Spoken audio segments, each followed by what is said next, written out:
All right. All right. Good morning. Actually, good afternoon, right? It is, yeah. One Good o'clock. afternoon. We will get cooking in just a minute. We have folks coming in. We have Arlene, we have Cynthia, we have Tom. Tom, I think, actually had a question that got passed on. So that'd be Uh-oh. awesome. So we'll make sure that we get you guys cooking in just a minute. And while you're coming in, this is the EPA study platform demonstration. But in order to get things working here, all right, where are you from, and what is your favorite holiday food? You didn't even know what I was going to ask, did you, Jamie? Nope, There you did go. not. So pop it in the chat. Everybody can chat to everybody, and I will say this, and I'll probably start a an issue in a minute. You know me, I never start any issues. So, for those of you who don't know me, all right. So pecan pie from Jamie. All right, mine is pumpkin. Wow. And the question is, where do you get your pie? Where do you get? Is it homemade pecan, or Yeah, how do you my say wife it? First makes. of all, Yeah, my wife makes. It's you could say pecan or pecan, but pecan, right? So that'll start a riot in and of itself for yeah. some people. And Cynthia's from Philadelphia. Cheesesteak anytime. I do like a good Philly cheesesteak, I will say, Cynthia. So welcome everybody. We will be talking about the EPA eStudy platform momentarily, but as we're welcoming people, please let us know where you're from. I'm from Woodstock, Maryland. So, and you're down in the Triangle, right? That's right. Right in Cary, North Carolina. Cary, North Carolina. Fantastic. Arlene's from NYC. All right. So I got a question for Arlene. Have you ever heard of Max Brenner's chocolate by the Bald Man? Because if you haven't had that, that should actually be my holiday thing. Because we go up into Rye, New York. Yes, sirree, right down there on Broadway. And I tell you what, um, it is special. So if you get a chance, Italian thick milk chocolate, it's only about this big, costs about probably $8 or $9 now in New York City. Yeah, Rye, New York. That's right. Up at SUNY Purchase we go to. So yeah, where are you from, and what's your favorite holiday food? So what is yours, Arlene? Arlene, let's see. What is that? Arlene's got pasteles. Pasteles. What is that? I don't even know what that means. Hold on a Sounds second. delicious. It does sound delicious. Hang on a second. Arlene, are you there? Can you unmute? Because I got to find out what it is you're talking about. Pasteles, and Uh, that's Latin, Puerto Rican, Dominican, and it's basically vegetables and pork. Vegetables and pork. Fantastic. I had no idea about that. So I'm going to have to search that out. Somebody's got to have those around here in Maryland, right, Arlene? Yeah, you Somebody's you could got 'em. also find it on the web. They'll give you directions, and you usually you have coquito, which is a Puerto Rican eggnog, with your pastele and hot sauce. Oh, I'm Man, in. I'm totally in. I'm totally in. When are we coming, Arlene? When are we coming over? You just invited us, right? You're welcome to come to DC. Hey, don't. I'll Arlene, be don't down don't there. say it. Don't even lead them Don't on. don't do it. Thank you, Arlene. Thanks for popping open. All right, we'll get cooking. We got about 30 seconds. We just want to make sure we welcome everybody, give everybody a little bit to get in here, and we'll do our best to get you out of here on time. But if you let us know, so the question is where you're from and your favorite holiday food. We love those. Just as an icebreaker, we do love it. We got Curtis says, "Mom's peanut butter fudge." All right, fantastic. And Tom says, "Deep dish apple pie in Southern Maryland." Fantastic. I'll tell you what. I'll tell you this. My husband's from Rye, New York. Raised kids there. Fantastic, Arlene. And from Central Ohio is where Curtis is from. Fantastic. We do appreciate you guys joining us today. We want to welcome everybody. This is really helpful. This is more focused to working with folks at the EPA, right? But That's we right. appreciate everybody here. Now, we do have a last minute pinch hitter batter up is Jamie Blackburn.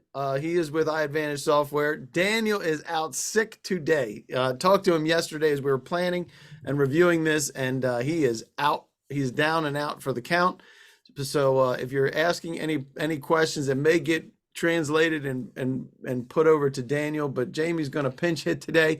And this is a little different for us at GovBrief. For those of you who have been here before, this session actually is including a vendor product demonstration. And it's really important because this event is not affiliated or endorsed by any of the agencies, GSA included, although you guys are GSA contract holders. And a participation for you is voluntary and engagement by you, and that's what enables you to be able to communicate, is not an endorsement to buy from anybody. So the idea is we use this as dialogue, but there's a lot of folks that are here that we know want to see what you have to offer. And with that, I'm going to open this first poll. Why are you here today? Is it because you're in R&D and you have a current collection need, or you have a data collection needs, or you're management, you want your data to work? Imagine that. I think Tom, I remember I heard from Tom about making sure the QA works and that having to type and retype from paper. I'll get you in just a second, Tom, if you're willing to unmute. I'll find you in just a second. Are you tired of scrubbing bad data, or your boss made you come? And have you ever been to a GovBrief briefing before? This, like I said, this is a little bit different because it's more of a vendor presentation, but we do what we're asked to do. Jamie, that's what we do. That's right. Around here. All right. So 1 second. Let me see if I can find Tom, because I think what I got. Hey, Tom, you there? Can you unmute, Tom? Yeah, I'm here. Hey, Tom. So you had a question about something about the QA process. There, you have some issues. What's your issue? Historically, there's always been an uncertainty as to how quality assurance is done, such that we have a standard way of documenting that the electronic version of the data match the hard copy of the data. That there's flawless transcription. And something about making sure that you can go between collection to analysis and analytics or something like that? Yeah, right now we have to manually enter data in from a study. And if it could be moved, if the electronic data had proper QA, those data could be flawlessly transformed into or transmitted into statistical analyses packages and save us the trouble and the possible mistranscription of data. Are you telling me that some of your people may mistranscribe things that they're typing? I can't imagine that, Tom. Rumor has it. Well, thank you very much. I appreciate that. Did you get that, Jamie? I think I did. And Tom, we actually, we understand that problem in a large way. We actually provide a way to transcribe data, but we also audit it and provide a way for that person to enter who they are and what they're doing and why they're doing it. Because as you know, it's such an important process, because once that data is in, you can't go back, right? It's very linear coming back. And so we actually have a whole methodology that we could show you if we get to a demo with you ever, that we could show you that exact problem and how we address it from an iPad in the field to a person taking it from a paper form over, or even just entering it in. Just remember, our product goes through a validation in QA for GLP. We have to be able to do those things. It's one of the things we're most proud of, but it's not something you don't actually see. We can't show you hands-on how we go through our extensive review of how we ensure quality. Because as Dave will tell you, we do another briefing here about how to stop, how to improve your data. And the first thing is, we believe the scientific method provides that way to do so. Yep. And real quick, let's introduce you. iAdvantage is, you're down in North Carolina, right? Right, Cary, North Carolina. It's right between Raleigh and Durham. It's right where it's right smack in the middle. Right smack in the middle. And you know a little bit about data collection and That's right. We've been capturing doing this. Yeah, like for problems like Tom has. We've been we started off as a scientific company, and that's our sister company. And that's a group of scientists who saw a long time ago that having massive amounts of paper data is just going to continue to produce some quality issues. And so we started building our product almost 20 years ago. and it's evolved to a point where it's pretty turnkey. And we have a lot of things. We're going to talk about how well it's used and what it's used for. Super. And you are a small business. You'll have a lot of experience with EPA and FDA and USDA, and you're a GSA contract holder. And as I mentioned, it's not this isn't a commitment to purchase from anybody, but I want to make sure you have that. I do have the session docs. And Curtis has a question. He says, you mentioned adhering to GLP. Are there accreditations? Great question. We can start off right there, because if you have questions like that, you can pop it in the Q&A, or you can do it in the chat like Curtis did, and I will do my best to find it. What about the GLP? Are there accreditations for that? So we go through audits, which we generally have to show, and that's the way we show our accreditation to our sponsors. I'm not aware. I mean, if there is a place to be accredited, I know that as we're working right now, and we'll talk a little bit about this later for our SOC 2 as well as our FedRAMP future, we know that we're going to go through kind of the check off. And SOC 2, for instance, is a CPA firm that takes us through that. Yep. So I'm not sure there is a GLP, but I'd love to hear more about that, actually, that we could be accredited for. We do have like a whole crew of scientists that could speak to how we go through. We just went through one. It takes us quite a bit of time to go through to have our software checked for GLP awareness. Yep. And just like Curtis, you can participate, pop in the Q&A, or you can raise your hand. We love to throw people right under the bus, including Jamie. You can get on and just pepper him if you need to. And if you have something that you don't want everybody else to see, you can send it to info@iAdvantagesoftware.com. So that is where you would go and grab that information. So let's get you. We're gonna do a couple things different today. I'm gonna get out of this and hope that I can make this work the way that we want, Jamie. So I'm gonna get this ready, and there you go. Get rid of that, and we're gonna start this video for you guys to see a little bit about how this works. Just a short 3-minute.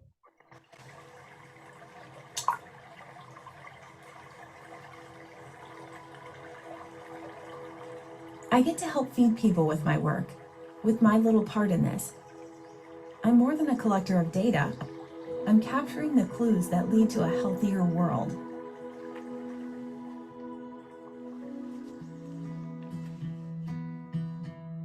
It takes an innovative tool, one that's easy to use and intuitive for scientists in the laboratory and the field to log the statistics that turn into action, into sustainable food and medicine.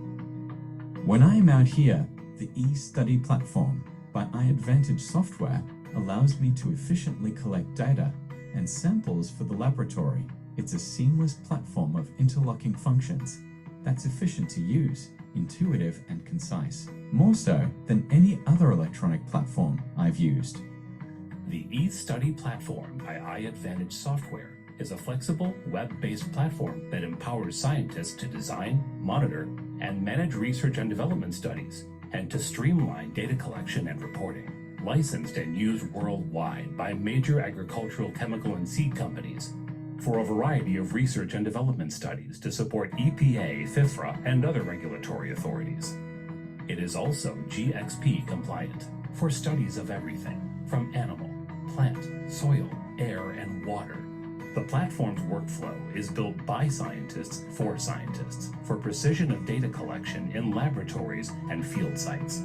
In eStudy Manager, project managers and study directors design the study, including e-notebooks for each of the laboratory and field sites. The designs are stored in the database. E-notebooks specific to each of the laboratory and field sites are made available. Data from all laboratory and field sites are collected in e-notebooks and immediately securely stored in the database.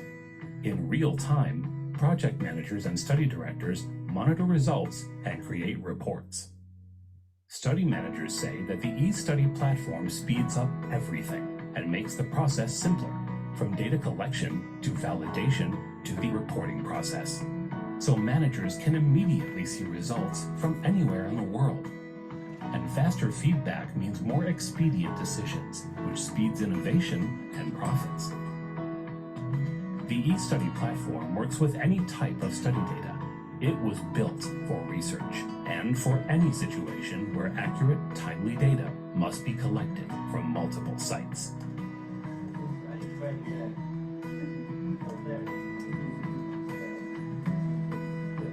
Schedule your free discovery call today to learn more about eStudy platform by iAdvantage software. There we go. Fantastic. That's the first time we did that.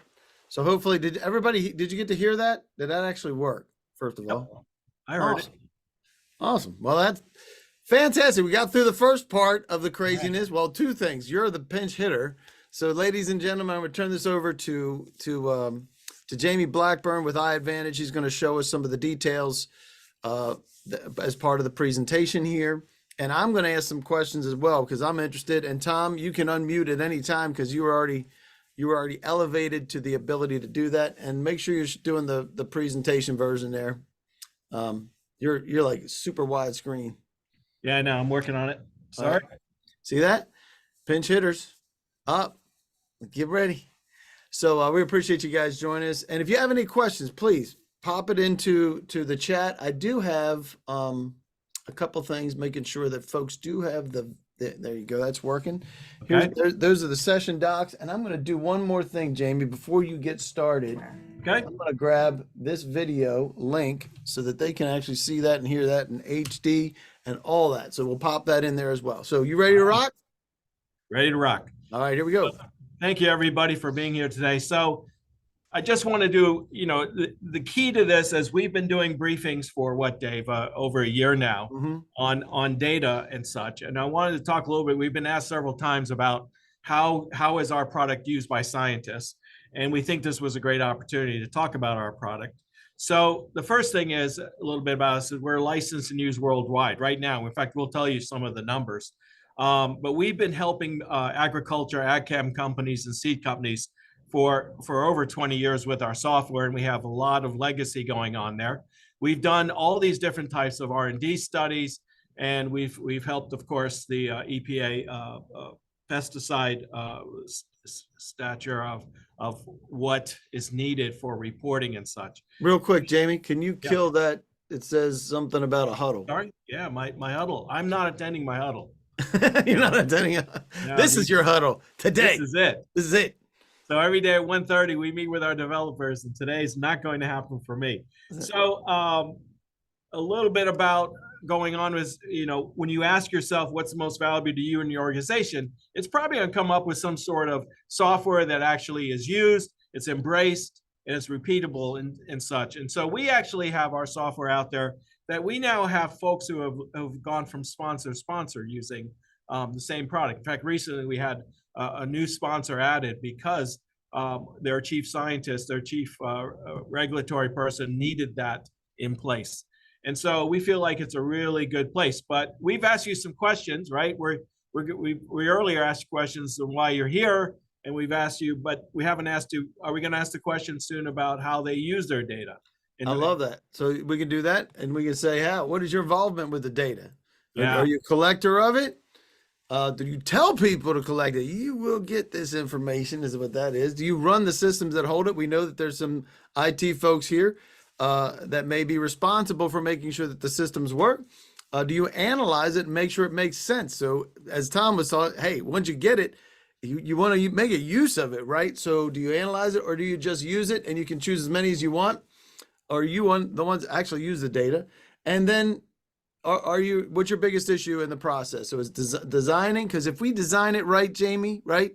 If you design it right on the front end, and I think this is what's important, is that you mentioned it and I heard it in the video, designed by scientists for scientists. I think that's a critical differentiator for what happens in the things that you wind up doing. It's a little different than everybody else, right? In fact, we're extremely methodical in the scientific process on that initial piece, right? Because you want to measure twice and cut once. Oh, so true. And so it's an incredible important point to why we think our product, especially from the get-go.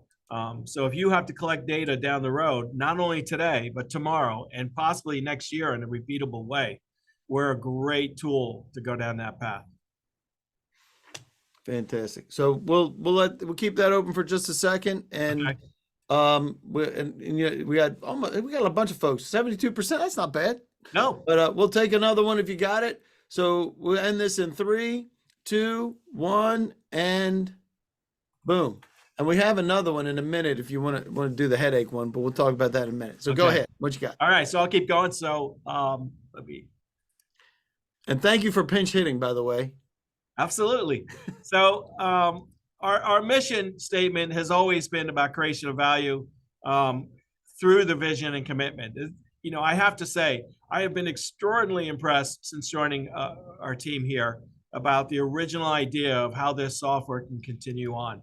And you can see that we have quite a bit of experience with sponsors in the commercial world, who all, by the way, end up probably reporting on some regular basis to EPA and USDA.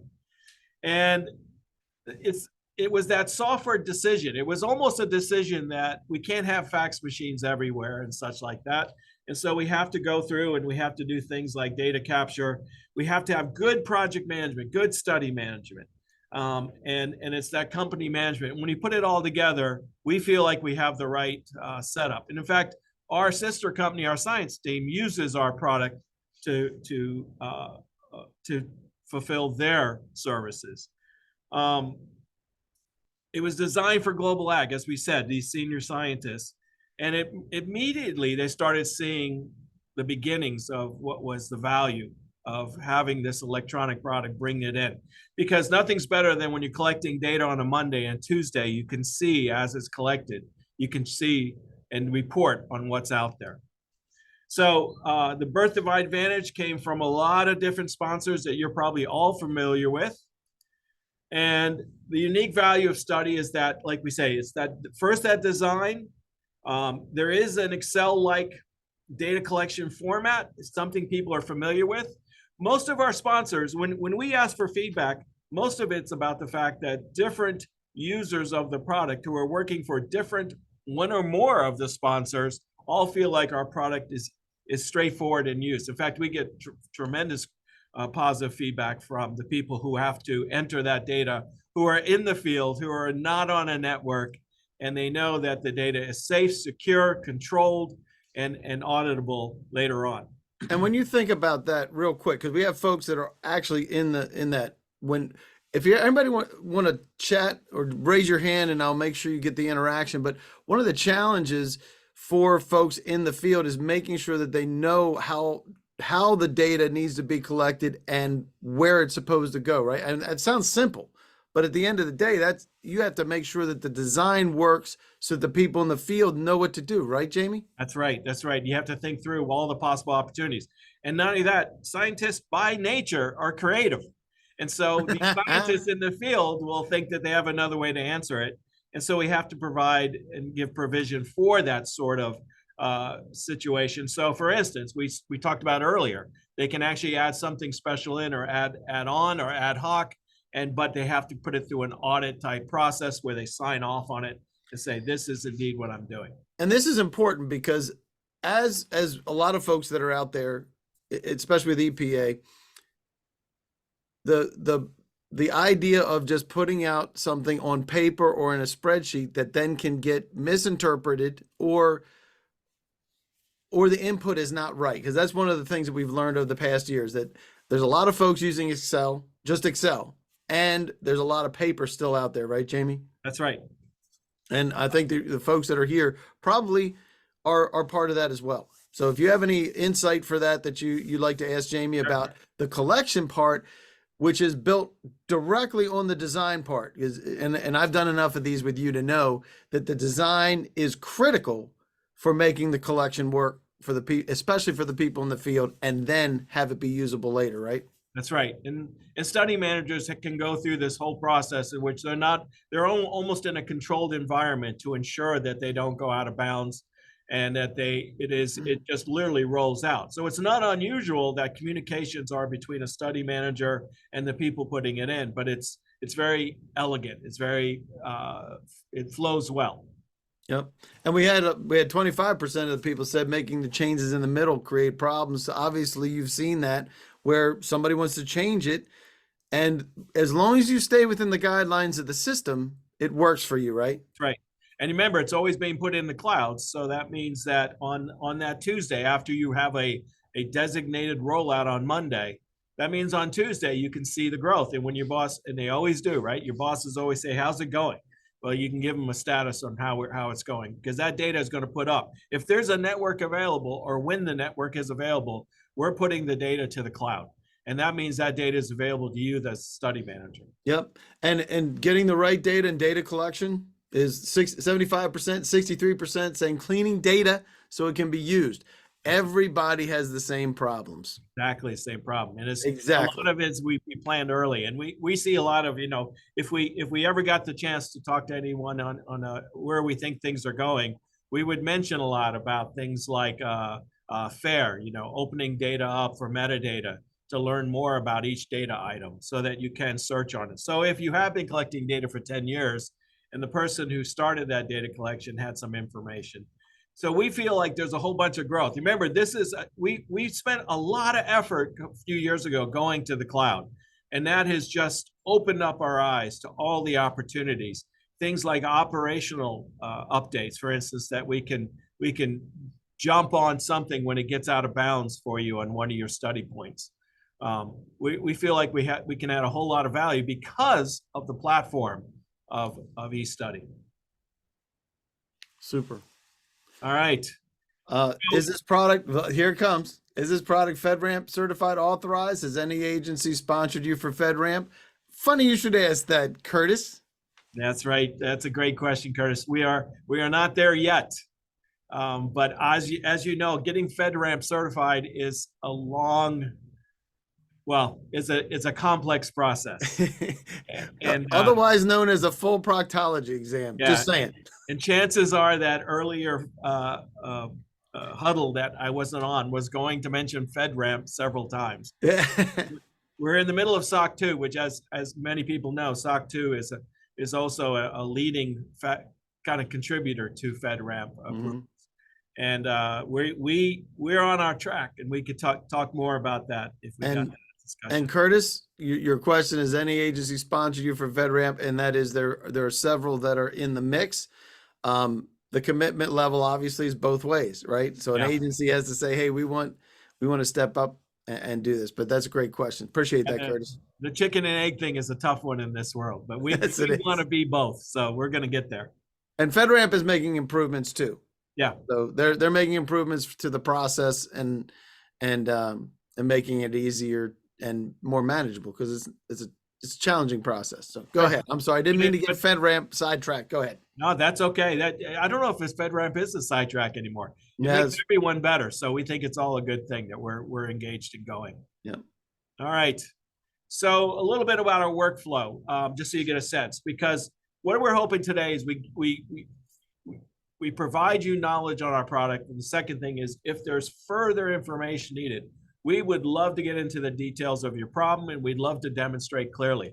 But it's important to know a little bit. The key about our product is, as a manager, you start off, like right now, everyone's planning a little bit for next year, early planning season, and are going through a process of kind of executing the check and balance that has to go through by a study manager. Program managers even are getting involved, and they're building this thing. Once they start building it, it becomes data points. It becomes relevant to, it's an empty data set, so to speak. And that empty data set is just waiting for data to be entered.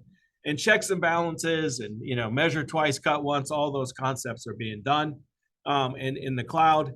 And then finally, we start deploying. Now, there's a point where you deploy where it could be all at once. You could say Monday, December 1st, we're going to do this.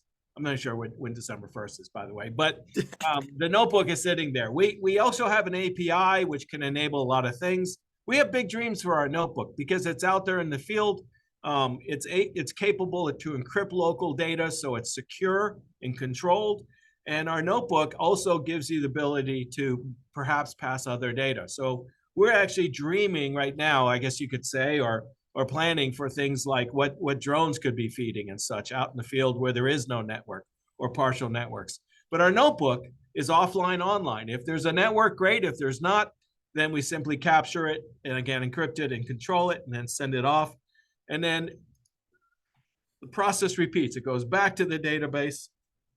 And then once the study manager has deployed this and people are entering data, they can start tracking, they can start, executing and actioning on that data.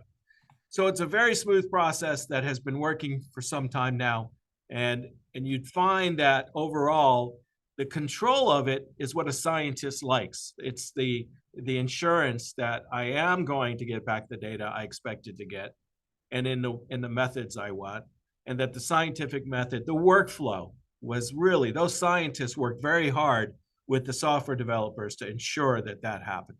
And I think Tom's question, I don't see it, maybe a rudimentary question, but I think you're right, Tom. But it sounds like as though you are collecting raw data real time. Are there options to annotate data, e.g. field notes? And are the recording devices assigned to specific team members cleared for entry? And is the software monitoring entries unusual expected entries in real-time Q&A? All of those are great questions. They all are. And so let me see if I can address them all. So we are collecting it, and there is opportunity to annotate, as I said, but you would have to, like, for instance, if I remember right, you actually, sign off that you're the person. You have to sign in as an individual. It's imperative that there is no shared sort of accounts, even though you could have say a PC that a laptop is used by several people. They're each going to log in with their unique accounts. Those unique accounts are controlled by the sponsor, the original study manager. And so there is kind of a link between the person who's entering the data and that study manager knowing what's going on, and they check it. They actually check it quite often to make sure that who's entering the data is who's supposed to enter the data. But not only that, you can't, it's good security, right? So SOC 2, for instance, ensures that we never allow someone to use a machine someone else has to enter data in. Yep. That's just not possible. It would kill our whole process. We understand that. Let's see. That question I didn't. And so that was the recording device is assigned to specific team members. They can be an individual device. In fact, sometimes you're providing that device, right? That's right. Well, no, we generally don't even know who's entering the data in the end. It's generally the sponsors who know who they contract with to build these situations out in the field, these assays and such. Gotcha. And is the software monitoring entries for unusual or unexpected entries? And the answer... So that's like an operational concept. So, of course, you can always do ad hoc reporting. You could come in Monday morning and see what's happened and if there's any boundaries you want to check, because you're going to have the raw data available to you. You can also use our API to have your own program that runs through. A lot of scientists now are becoming, well, they're data scientists, but now they're also becoming, I can write Python type. So they're writing code that says, I want to check for these anomalies or these exceptions or these boundaries. And then on top of that, we actually have been looking at products that can also do the same thing. Very much operational products from the operations world of paper type factories and such, who have been doing this for years, right? Watching to make sure my Oreos come down the line and they're the exact spec we expect. That's the most important thing. Oreos have to be right. That's right. And so yeah, we have a lot of opportunities because we do have the one thing that's imperative, and that's the data-centric view of it with our platform. So we do it from Curtis. Is the goal to be FedRAMP certified? Yes. Yes.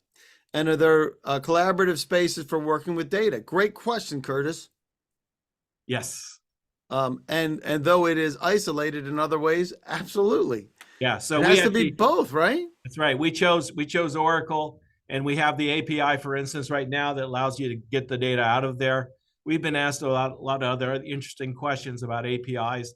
And we feel like by being in the cloud, like I said, when we went to the cloud, sub-services like APIs became wide open in our ability to deal with them.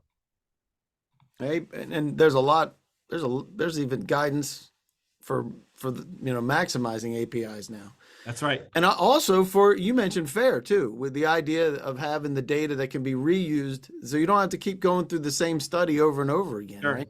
Sure. Yeah. So our database, I think the last number I checked the other day was 37,000 variables exist in our world.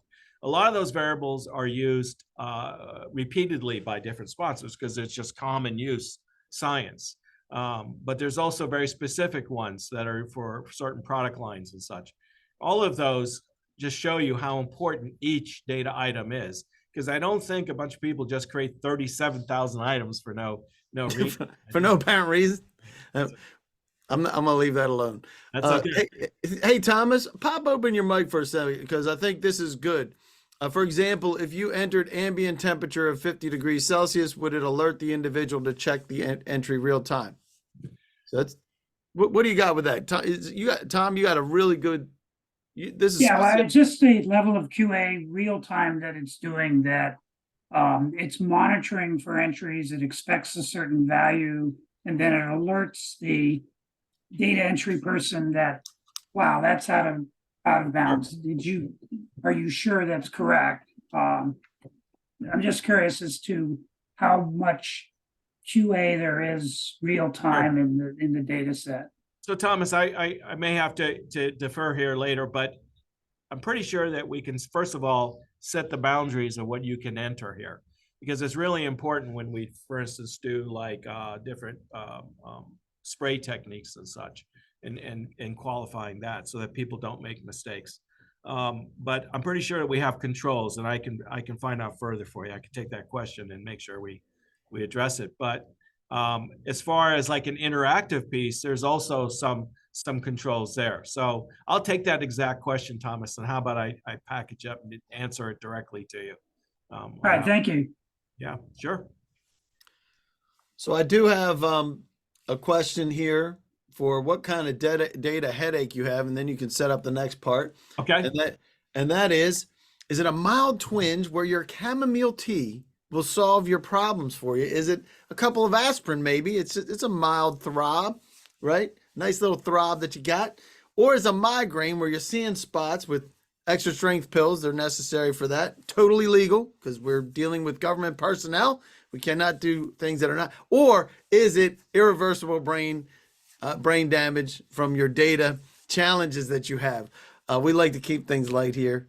And we got a couple folks that like that last one. I figured there would be, Jamie. Yeah. Only Dave can come up with a new term called data headache. As if it's like a new term in the industry. There you go. Yep. Like I created data headaches.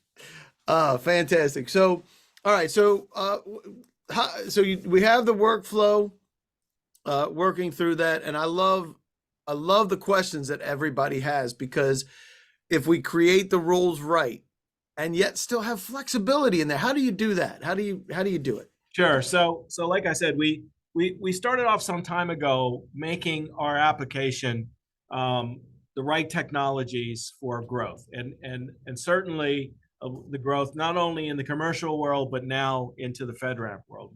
We use different things that you might recognize, but some of the key things are the clouds like Microsoft Azure, which is a place that will stay the same for us when we go to FedRAMP. Oracle Autonomous Transaction Processing is actually a big added feature in which we actually keep this Oracle in the cloud. And when you have all the Oracle in the cloud, you just have all of these opportunities to keep that data readily available. Oftentimes, I'm sure people here know, you put a study out and then you wait. And if it's paper-based, you're really waiting, and then you have to have it transacted into data to use and so forth. We're always hot. We feel like as soon as that data becomes hot, put online, it's hot and it's ready, and you can start your analysis or start going through your scenarios and building. We also plan to really expand on our mobile world. Right now, we are on iPad and we're on Windows Mobile, but we feel like there's going to be a big opportunity with Android when we get there. And part of that was the technologies chosen. The key to this slide is we've chosen technologies that give us enterprise growth, but we can also offer what I call study level controls, and what you expect in that kind of smaller departmental level. All right, let me keep going here. My slides are, so I think this was asked before about FedRAMP.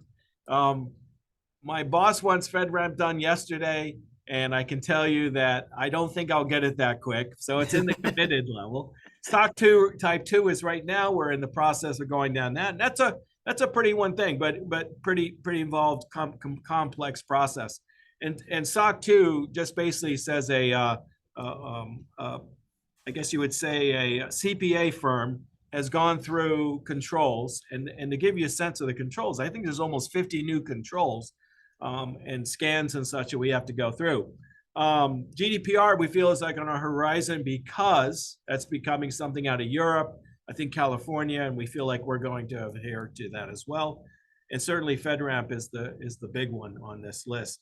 We are GLP compliant, 21 CFR, but we've gone through a validated audit trail process. We're encrypted and secure, so we feel really confident about our current environment. In fact, to tell you the truth, that's helped us transition to these other committed and initiated situations. A little bit about customer service. You see here is that we actually feel like that's one of our great attributes because we have scientists helping.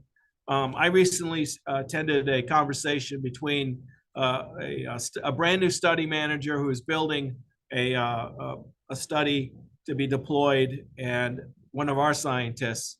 And we feel like that's our great advantage is we have people who use our product all the time in the same industry.